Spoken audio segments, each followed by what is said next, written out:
អូនច្រៀងរៀបរាប់សេចក្តីរាយរាប់ថាស្រីពិសីស្មងនឹងស្នេហ៍ណាស់អូនព្រមរៀបការក៏ព្រោះចាំងបងខំដូរផ្លាំងឲ្យអូនរៀបការគូថ្មី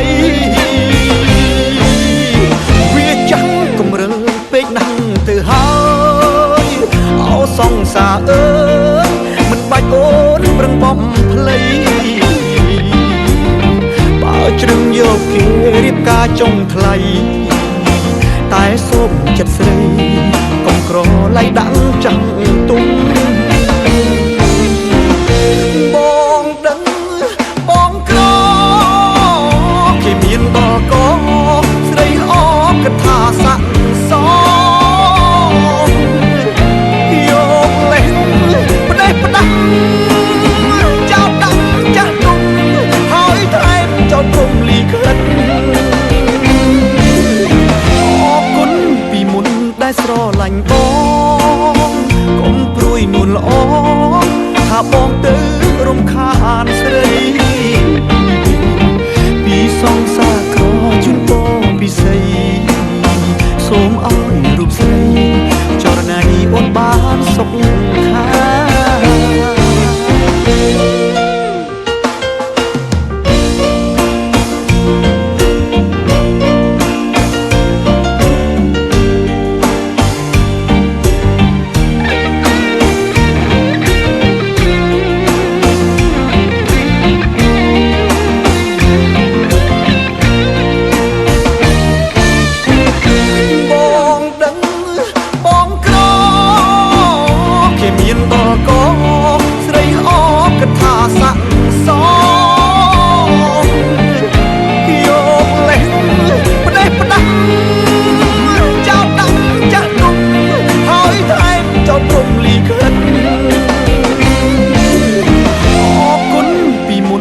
ស្រឡាញ់ប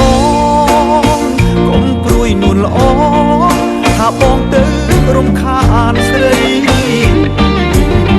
ពីសងសាក្រជូនបងពិសីសូមឲ្យរូបស្រីចរណៃអូនបានសុខខាបងរស់ឈឺចាប់ក៏វាមិនថ្មីសំខាន់រូបស្រីចរណៃអូនបានសុខខាបងដឹងបងក្រគេមានដល់កស្រីល្អ